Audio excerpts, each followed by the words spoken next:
It started with a night no one should ever have to face alone. A cold wind howled through the empty streets of Toronto, and snowflakes danced like lost souls under the flickering glow of a street lamp. A girl sat at a bus stop in a wheelchair, wrapped in a thin blanket, her lips trembling, her eyes dull with exhaustion. The city had forgotten her, or so she thought. Then a pickup truck slowed to a stop, headlights piercing the mist. A man stepped out, tired eyes, worn jacket, but a warmth in his voice that could melt the coldest night. He looked at her, and with 3 words that would change everything, said softly, "Come with me." The girl didn't speak. Her hands shook as he knelt before her, concern etched into his face. "You'll freeze out here," he said. "My son and I live close. Just for tonight, okay?" Something in his tone, steady, gentle, honest, broke through her fear. She nodded, whispering, "Okay." That was the beginning of something no one could have predicted. Not him, not his little boy, and not the world that would one day hear their story.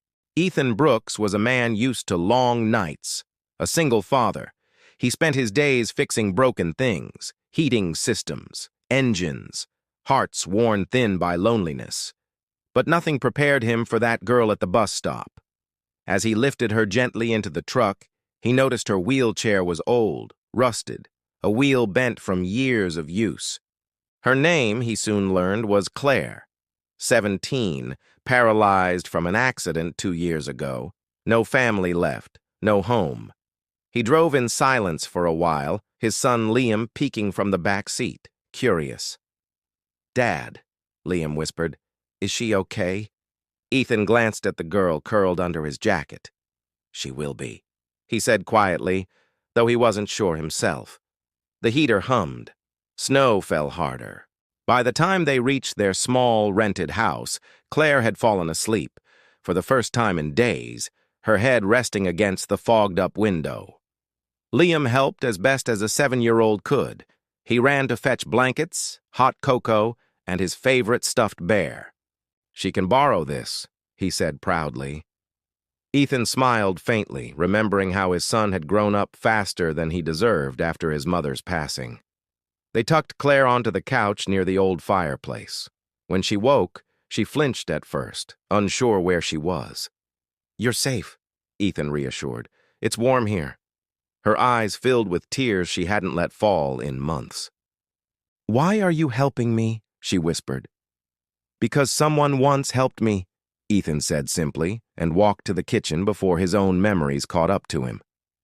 That night, the 3 of them sat in silence, the fire crackling between them, strangers bound by warmth and a fragile thread of hope. Morning came with the smell of coffee and pancakes, Liam's favorite. Claire stared out the frosted window, unsure if she should still be there. She'd been let down too many times to believe kindness was real anymore. Ethan noticed her hesitation. "You can stay," he said, "at least until you figure things out." She blinked back tears. "I don't want to be a burden." "You're not," he replied. "You're human. That's enough." In that moment, Claire saw something she hadn't seen in a long time.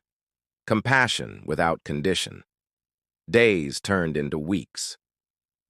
Claire began to smile again, shyly at first. She'd help around the house however she could, folding laundry, helping Liam with homework, telling stories from the book she loved.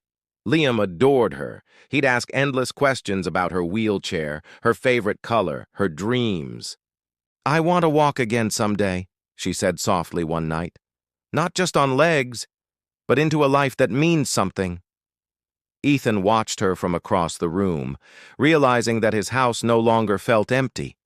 Claire's laughter echoed through it like light breaking through clouds. But not everything was easy. One morning, Claire's wheelchair jammed again.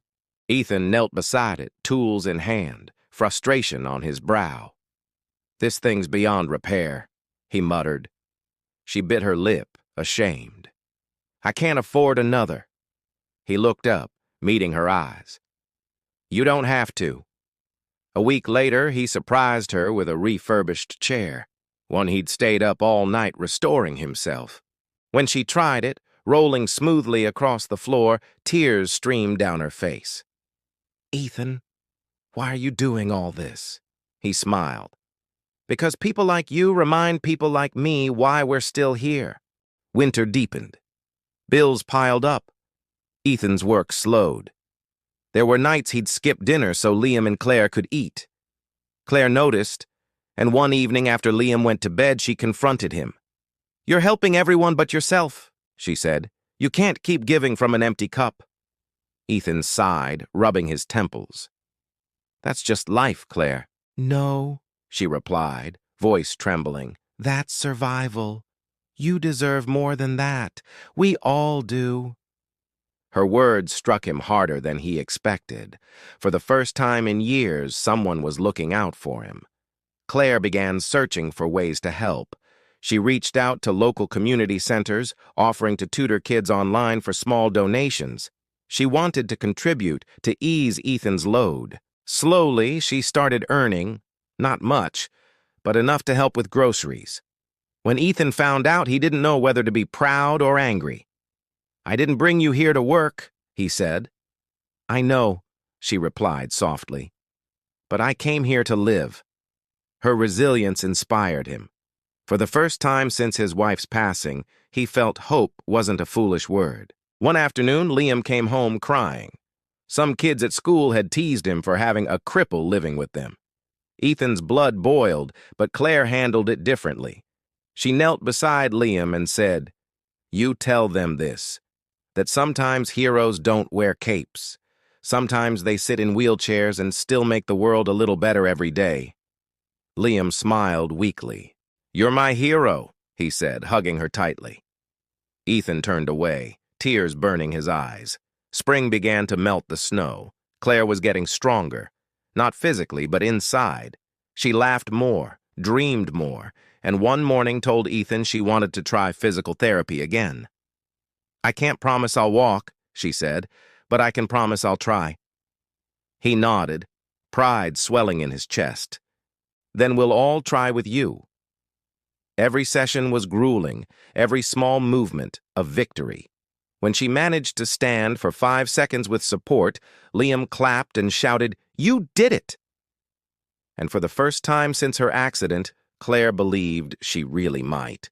The world outside began to notice their story. A therapist who seen Claire S. progress posted a short video online, just a clip of her standing beside Ethan and Liam. It went viral overnight.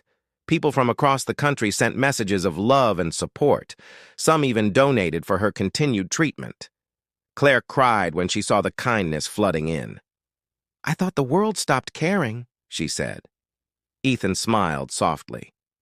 Sometimes the world just waits for someone to remind it how to. Life wasn't perfect, but it was beautiful. Ethan found steadier work, Liam thrived in school, and Claire began volunteering at a rehabilitation center, helping others like her find courage. The three of them became something unspoken, a family not made by blood, but by choice. One night, as they watched the sunset through the window, Claire whispered, "You changed my life." Ethan looked at her, then at his son, and replied, "No, you changed ours." The light faded outside, but inside that small home, something eternal glowed. Proof that one act of kindness could rewrite destiny. Months passed, and life seemed to find its rhythm again, but even as smiles returned, Ethan sometimes caught himself staring out the window, lost in thought. The past had its grip on him, the loss of his wife, the loneliness, the unending sense that maybe happiness wasn't meant to last. Claire saw it. One evening, as Liam played in the yard, she asked gently, "You still miss her, don't you?" He nodded slowly. "Every day, but lately, I think she'd be happy to see this, us." Claire smiled faintly, then let her be proud. The wind outside carried their laughter, and for the first time, Ethan let go of guilt and allowed himself to simply feel peace. Summer came with promise. The therapy continued, and though Claire couldn't walk yet, she had gained partial movement in her legs. Every session left her exhausted but alive. One day she looked up at her physiotherapist and said, "I'm not fighting to walk. I'm fighting to live again." Ethan would drive her to every appointment, cheering from the hallway.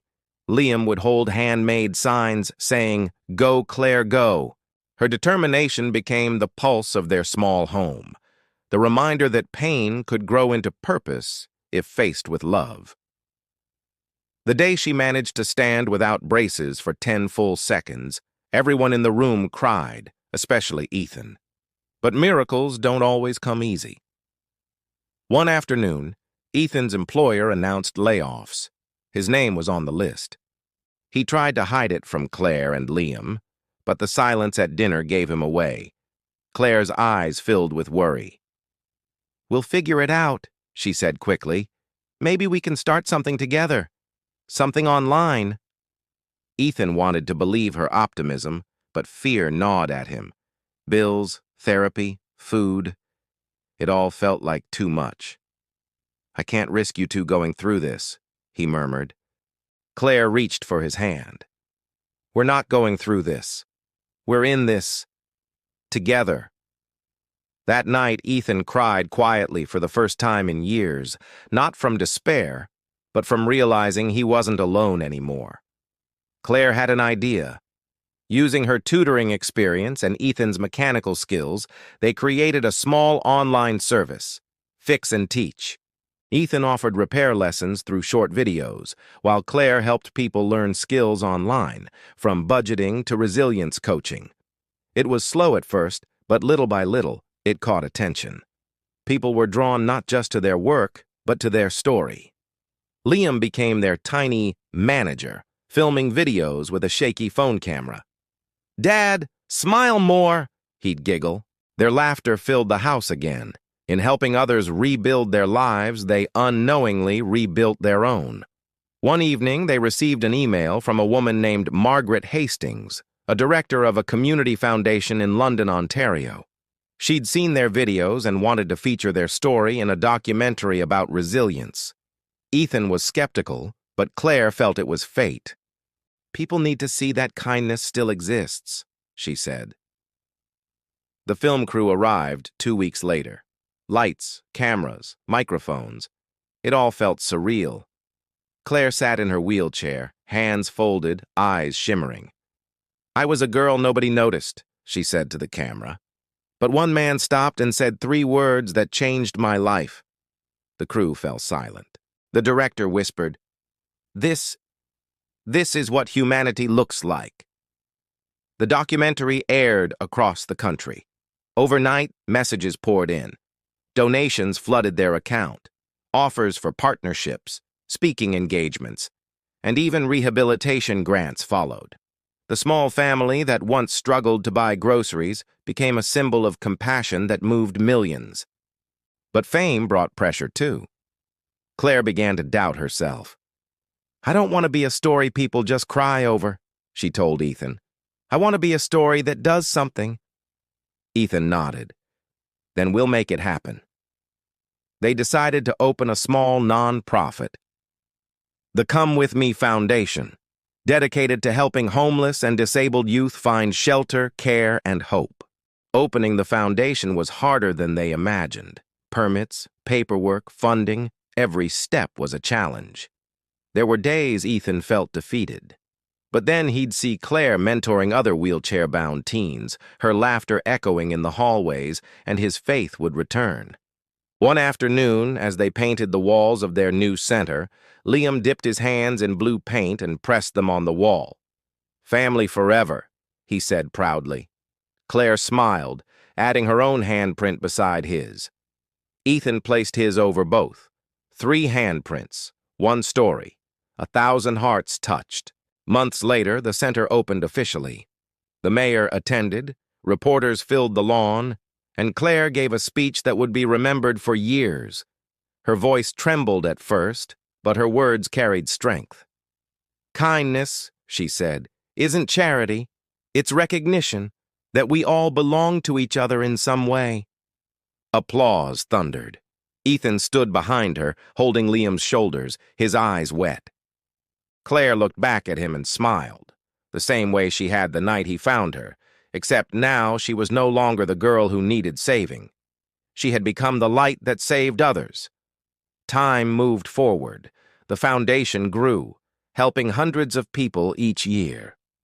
Ethan became its operations head, Claire its heart, and Liam the spark that kept them grounded. But on the anniversary of that freezing October night, they decided to visit the bus stop where it all began. Snow fell gently as they stood in silence. The bench was gone, replaced by a new shelter built in their honor, engraved with the words, "Come with me. Kindness begins here." Claire's voice broke as she whispered, "This was where my life started again." Ethan wrapped his arm around her shoulders. "And where mine found its purpose." That winter, something extraordinary happened. Claire's therapist called Ethan one morning, his voice trembling with excitement. "You'd better come see this." At the rehab center, Claire stood, not for seconds, but for minutes, unaided. Tears streamed down her face as Ethan and Liam watched in disbelief. "I told you I'd walk again someday," she whispered, trembling with joy. Ethan's heart swelled. "You didn't just walk, Claire. You flew." They held each other, surrounded by applause, snow falling outside the window like a blessing from above. Years later, the story of Ethan, Claire, and Liam became legend, told in classrooms, newspapers, and hearts across the world. But to them, it was simply life. Messy, beautiful, human. They often sat by the fireplace, the same one that first warmed Claire that cold night, remembering how it all began. Liam, now grown, once asked, "Dad, do you think it was fate?" Ethan smiled softly. "Maybe, but I think fate only knocks once. Kindness opens the door." And as the fire crackled, Claire looked over, now walking carefully, proudly, and whispered the words that started everything. "Come with me." The camera of life panned out, snow falling outside their window, the light inside glowing bright, proof that one act of compassion can ripple into forever.